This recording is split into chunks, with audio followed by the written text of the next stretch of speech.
വിക്രത്തിൻ്റെ വീട്ടിൽ നിന്നും നാണം കിട്ട് ഇറങ്ങുകയാണ് വേദയുടെ മുത്തശ്ശിയും അമ്മയും. അപ്പോൾ പോകുന്ന വഴിയിൽ കാറിലിരുന്ന അമ്മ ഇങ്ങനെ കരയുകയാണ്. അപ്പോൾ മുത്തശ്ശി പറയുന്നുണ്ട്, നീ ഒന്ന് കരയാതെ സമാധാനിക്ക്.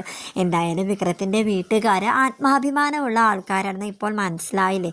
അവർക്ക് നമ്മുടെ സ്വത്തോ പണമോ ഒന്നും തന്നെ ആവശ്യമില്ല. അതുകൊണ്ടാണല്ലോ നമ്മൾ കൊണ്ടുപോയ അത്രയും സാധനങ്ങൾ എന്താണെന്ന് പോലും നോക്കാതെ തിരികെ കൊണ്ടുപോയിക്കോളാനായിട്ട് പറഞ്ഞത്. പിന്നെ വേദയുടെ കാര്യം, ഇന്നല്ലെങ്കിൽ നാളെ അവരെല്ലാവരും വേദിയെ അംഗീകരിക്കും. വിക്രത്തിൻ്റെ അമ്മയ്ക്ക് അവളെ നല്ല കാര്യമല്ലേ, അതുപോലെ ഓരോരുത്തർക്കും അവളെ ഇഷ്ടമാകും. ഉറപ്പാ, നീ ഒന്ന് സമാധാനിക്ക്. ഈ കാര്യങ്ങളൊന്നും ശങ്കരൻ ഒരിക്കലും അറിയാൻ പാടില്ല. നമുക്ക് വീട്ടിലേക്ക് പോകാമെന്നും പറഞ്ഞ് അങ്ങനെ അവർ പോയിക്കൊണ്ടിരിക്കുകയാണ് കേട്ടോ. വിക്രത്തിൻ്റെ അച്ഛൻ വേദ പറഞ്ഞ കാര്യങ്ങളൊക്കെ ആലോചിച്ച് മുറിയിൽ ഇങ്ങനെ ഇരിക്കുകയാണ്. അപ്പോൾ അമ്മ ഒരു ഗ്ലാസ് സംഭാരമായിട്ട് വരുന്നുണ്ട്. അപ്പോൾ അച്ഛൻ പറയാണ്, എന്താ എൻ്റെ വായ അടഞ്ഞു പോയെന്ന് തനിക്ക് തോന്നുന്നുണ്ട്, അതാണോ സംഭാരമായിട്ട് വരുന്നത്? അയ്യോ അല്ല, ശ്രീജ എല്ലാവർക്കും വേണ്ടിയിട്ട് കലക്കി വെച്ചപ്പോൾ ഞാൻ മാഷിന് ഒരു ഗ്ലാസ് എടുത്തുകൊണ്ട് വന്നതേ ഉള്ളൂ. മാഷ് എന്താ കുറേ നേരമായാലും ഇങ്ങനെ ആലോചിച്ചുകൊണ്ടിരിക്കാൻ തോന്നിട്ട് എന്താ? അല്ലടോ, വേദ പറഞ്ഞ കാര്യത്തെപ്പറ്റി ഞാനിങ്ങനെ ചിന്തിക്കുകയായിരുന്നു. എന്നാലും ഞാൻ അത്രയ്ക്ക് പറയേണ്ടിയിരുന്നില്ല. ഞാൻ ഒന്നുമില്ലെങ്കിലും വേദയുടെ വീട്ടുകാരെ അകത്തിരുത്തി സംസാരിക്കാമായിരുന്നു ഇപ്പം തോന്നുകയാണ് എന്നിങ്ങനെ പറയാണ്. നന്ദിനി വിനായകനോട് പറയാൻ കേട്ടോ, വേദയുടെ വീട്ടിൽ നിന്ന് എന്തൊക്കെ സാധനങ്ങളാണ് കൊണ്ടുവന്നത്. ഫ്രിഡ്ജ്, AC, വാഷിംഗ് മെഷീൻ, അങ്ങനെ എല്ലാം കൊണ്ടുവന്നതാ. ഈ അച്ഛൻ്റെ ഒരു കാര്യം എല്ലാം തിരികെ കൊടുത്തയച്ചു. എനിക്ക് ദേഷ്യം വന്നതാ.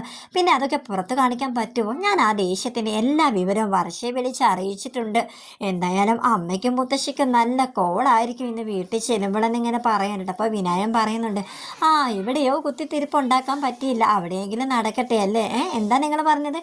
ഒന്നുമില്ല, ഞാൻ പൊതുവായിട്ടൊരു കാര്യം പറഞ്ഞതേ ഉള്ളൂ. ഇന്നിവിടെ ഉണ്ടായ സംഭവത്തിൽ വിശ്വേട്ടൻ ആരുടെ ഭാഗത്താണെന്ന് ഇങ്ങനെ ശ്രീജ ഇങ്ങനെ ചോദിക്കാനുണ്ടോ. അപ്പോൾ വിശ്വം പറയുന്നുണ്ട്, എന്തായാലും വേദ അച്ഛനോട് അങ്ങനെയൊക്കെ സംസാരിച്ചത് എല്ലാവരുടെയും മുന്നിൽ വെച്ചിട്ടൊന്നും അല്ലല്ലോ. വേദയുടെ വീട്ടുകാർ പോയതിന് ശേഷം അകത്തു നിന്നല്ലേ സംസാരിച്ചത്. എന്തായാലും വേദയുടെ വീട്ടുകാർക്ക് അതൊക്കെ കൊണ്ടുവരാനുള്ള അർഹതയുണ്ട്, അതുകൊണ്ടാണ് അവർ കൊണ്ടുവന്നത്. പിന്നെ അച്ഛൻ്റെ ആത്മാഭിമാനം കാരണം അച്ഛൻ അങ്ങനെയൊക്കെ പറഞ്ഞു, അതിനെ തെറ്റു പറയാനും പറ്റില്ല എന്നൊക്കെ ഇങ്ങനെ പറയാൻ കേട്ടോ. ഇത്രയും ആത്മാഭിമാനമുള്ള ഒരാളുടെ മകനായിട്ട് നിങ്ങൾ ജനിച്ചിട്ടും നിങ്ങൾ എൻ്റെ ഇങ്ങനെ ആയി പോയത്? ഇപ്പോഴും നമ്മുടെ മകളെ എൻ്റെ വീട്ടിലല്ലേ നിന്ന് പഠിക്കുന്നത്.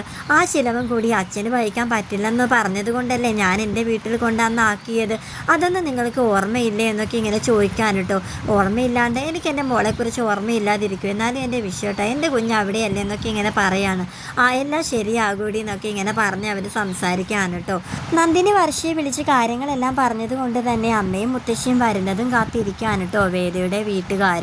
അങ്ങനെ അവർ വന്ന് കയറിയ പാടെ തന്നെ വേദയുടെ അച്ഛൻ ചോദ്യം ചെയ്ത് തുടങ്ങി, നിങ്ങൾ ഇത്രയും നേരം എവിടെയായിരുന്നു? നിങ്ങൾ പോയതുപോലെ തന്നെ നാണുകെട്ട് വരുമല്ലേ എന്നൊക്കെ. അപ്പോൾ മുത്തശ്ശി പറയാണ്, അതെ, നിങ്ങളെങ്ങനെ അറിഞ്ഞു? അതൊക്കെ അവിടെ നിൽക്കട്ടെ, നിങ്ങൾ ആരോട് ചോദിച്ചിട്ടാണ് അങ്ങോട്ട് പോയത് എന്നൊക്കെ ഇങ്ങനെ പറയാൻ കേട്ടോ.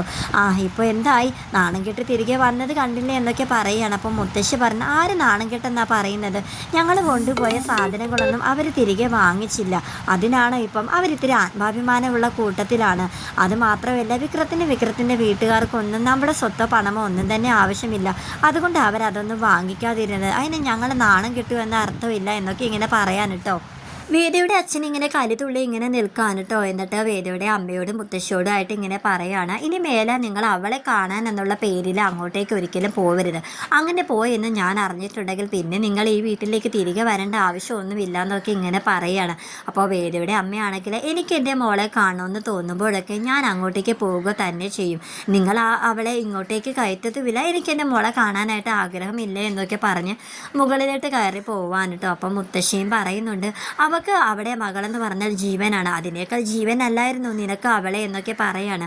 എന്നിട്ടാണ് എൻ്റെ ജീവനായി ഞാൻ അവളെ സ്നേഹിച്ചിട്ടും അവളെ ഈ വീട് വിട്ട് ഇറങ്ങിപ്പോയത്, എന്നെ ധിക്കരിച്ചത് എന്നൊക്കെ പറഞ്ഞ് ഇങ്ങനെ നിൽക്കാൻ കേട്ടോ.